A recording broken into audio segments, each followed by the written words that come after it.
તબિયત બધાની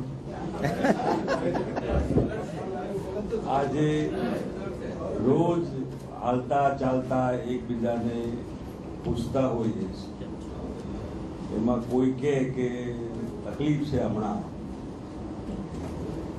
એ ધ્યાનમાં રાખીને આ પાંચમો મુદ્દો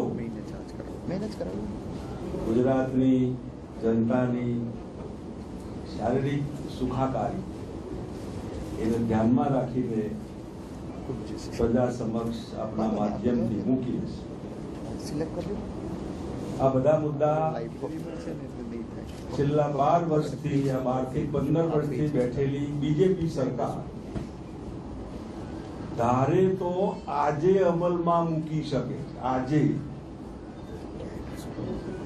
પણ મતની લાલચમાં હવે જે નિર્ણયો બીજેપીની ગવર્મેન્ટ લેશે એ વચનોનું લોલીપોપ હશે, હકીકત વાસ્તવિકતા નહીં। પ્રજાને વિશ્વાસ નથી, કારણ કે ધાર્યું હોત તો આ 12 વર્ષમાં કરી શક્યા હોત।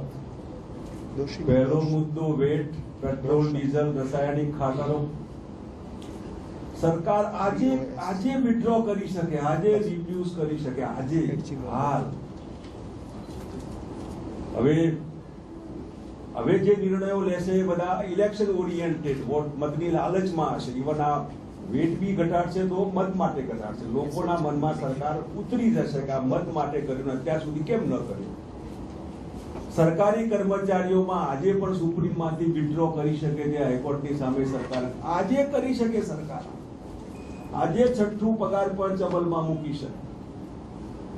આજે જે મકાનોની વાત અમે કરી, એકલા પાછા 10,000 મકાનો ગાંધીનગરમાં ખાલી છે, કાલે ભેગા થઈને આપી શકે બહેનોને, લ્યો બહેનો આ મકાન આજે કરી શકે। ખાલી પડ્યા છે 15, 20, 25 વર્ષ, ખાલી ખંડેર થઈ ગયા છે ગાંધીનગર એકલામાં, એ નથી કરવું। અને કોંગ્રેસની ખોટી હરીફાઈ, આ અમારા હકારાત્મક મુદ્દા છે, એક બી મુદ્દો નકારાત્મક નથી, એક બી મુદ્દો કોમવાદનો નથી, એક બી મુદ્દો એન્ટી બીજેપી યા એન્ટી એવું નથી, આ પ્રો પીપલ મુદ્દા છે બધા। અને હું માનું ત્યાં સુધી સરકાર જે વારે ઘડીએ હમણાં અમારી જે હરીફાઈ કરવા નીકળ્યા, બહેનોને જે ગુજરાત હાઉસિંગ બોર્ડમાં લાઠી મળી, એમાં હું FM રેડિયો ક્યારેક અમદાવાદથી ગાંધીનગર જતો હું તો આવતું હોય છે ગાડીમાં મૂકેલું હોય, એમાં એ બધામાં ગુજરાત સરકારે હમણાં એક ગેસની જાહેરાતમાં લાફો ચોડી દેવાનું બોલ્યા એક માણસને, હાવ ખોટું। અમારું મંત્રી આવ્યા દિલ્હીથી, ખુલાસા કર્યા કે ગુજરાતની બીજેપી સરકાર ખોટી આ જાહેરાત કરે છે, ધરાર ખોટું છે, એટલે એ FM માં એવું આવે કે લાફો ચોડી દીધો। એમાં લાફો ચોડી દીધો એની સામે બહેનો જે આપણી ગઈ હાઉસિંગ બોર્ડની ઓફિસ આગળ, ગુજરાતની ભાજપની સરકારે લાઠી ચોડી દીધી। આ લાઠી જે છે એ હું માનું ત્યાં સુધી એમાં એવું આવે છે કે આને કહેવાય હરહળતો અન્યાય, તો આ બેનને જે લાઠી વાગી એને કહેવાય હરહળતો ન્યાય।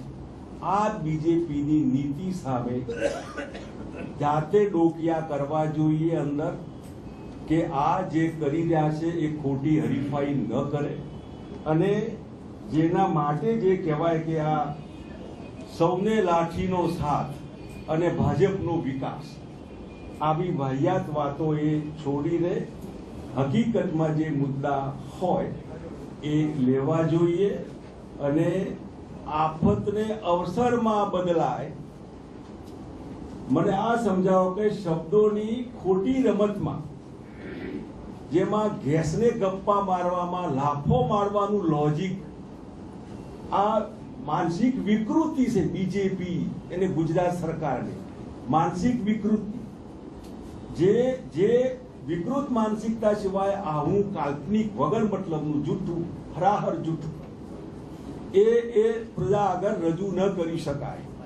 અને આફતને અવસરમાં કોઈ મરી ગયું હોય, 15 ખેડૂતો મરી ગયા, તમે અવસરમાં બદલવા માંગો છો? અવસર છે એના ઘેર? દુષ્કાળ પડ્યો તો અવસર છે આ? કોઈ બીમાર થાય તો અવસર છે આ?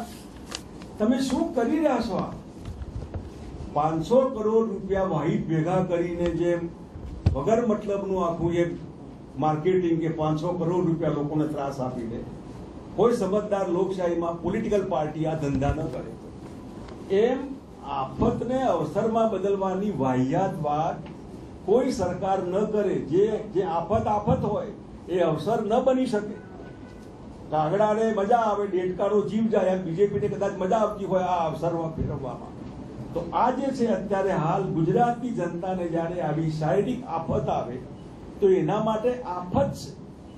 અમે મિત્રો એને આ આફતમાંથી બહાર કાઢવા માટેની એક્સરસાઇઝ જે આપણી સમક્ષ રજૂ કરીએ છીએ, એમાં દવાખાનાનું જે વેપારીકરણ થઈ ગયું છે, હેલ્થનું વેપારીકરણ, એ નહીં થવું જોઈએ. દવાખાના ખાનગી હોય કે સરકારી, કમાણીનું માધ્યમ નહીં બનવું જોઈએ.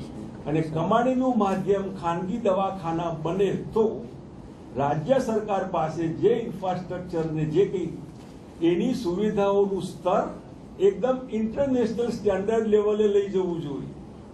સારા ડાક્ટરો હોય તો 58 નહીં 70 વર્ષે બીજો પ્રેક્ટિસ કરી શકતા હોય તો 70 વર્ષ સુધી એમને એલાવ કરવા જોઈએ. સરકારમાં ડોક્ટર છે માટે ઘેર જાઓ નહીં.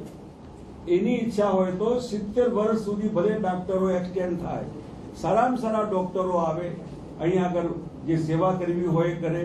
એર કન્ડિશન આઈસીસી યુનિટ હોય જે છે અત્યારે, એને અપગ્રેડ કરીએ તો કોઈ પ્રાઇવેટમાં કદાચ સુખી લોકો ભલે જાય પણ સામાન્ય માણસ નહીં જાય. છતાં પણ સામાન્ય માણસ ક્યાંક જાય તો એને આર્થિક ભારણના લીધે આખું કુટુંબ દેવાદાર ન થઈ જાય. એના માટેનો જે કંઈ અભિગમ, અમારા મુદ્દા જે છે એ આપણી સમક્ષ અમે કીધા છે. અહીં જે કોર્પોરેશનની વાત છે એ ગુજરાત મેડિકલ દવાઓના મેન્યુફેક્ચરનું હબ કહેવાય છે. મોટરોનું ટાટાનું હબ ને મારુતિનું હબ ને આ બધા હબમાં આ ભાજપ સરકારની મહેરબાની થઈ હોય એવું આ હબ આપણને લાગે કે એ હબને આપણે શું કરવાનું.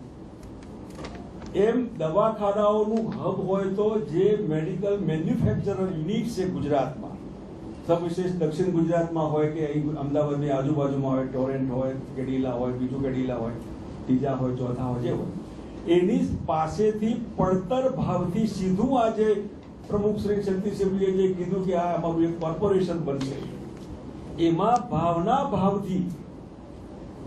ભાવથી આ વાત લઈ અને પ્રજાને આ દવા, ઇન્જેક્શન, ટેબ્લેટ્સ હાના સસ્તી મળે, આનું આયોજન હબ હોય તો પ્રજાના ભલા માટે માલિકોને મળીને ગવર્મેન્ટને કન્સેશન ભાવથી એ સપ્લાય કરે, એનું આયોજન થઈ શકે, સરકાર આજે કરી શકે. આવા કેટલાક મુદ્દા જે છે એ મુદ્દા આપણા ધ્યાનમાં અમે મૂક્યા છે. હું માનું ત્યાં સુધી આ ભારતીય જનતા પાર્ટી જો ધારે તો આ મુદ્દો પણ કાલે જાહેરાત કરી શકે.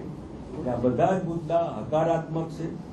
12-15 વર્ષની બીજેપીની સરકારે અમલમાં નથી મૂક્યા, હવે મૂકે છે, મતોની લાલચમાં મૂકે છે.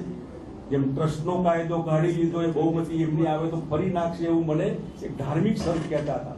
અમે એમની બહુમતી નહીં લાવવા દઈએ, નથી વિશ્વાસ અમને. આ ટ્રસ્ટનો કાયદો એ લોલીપોપ છે અમારા માટે, એ ખોટું વચનો બધા આવા વિશ્વાસ ઉઠી ગયો લોકોને.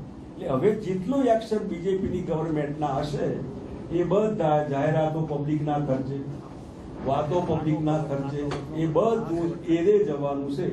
એ સાથે આપની સમક્ષ અમે આ 5મો મુદ્દો જે છે એ આરોગ્યનો, તબિયતનો, આપણી તબિયતની સુખાકારી સાથે આગળ જે કંઈ પૂછવું કરવું હોય એ આપણે માન્ય પ્રમુખ શ્રી શક્તિસિંહભાઈને આપ પૂછો, નહીં તો પછી આપણે આગળ કાર્યક્રમ ચલાવીએ.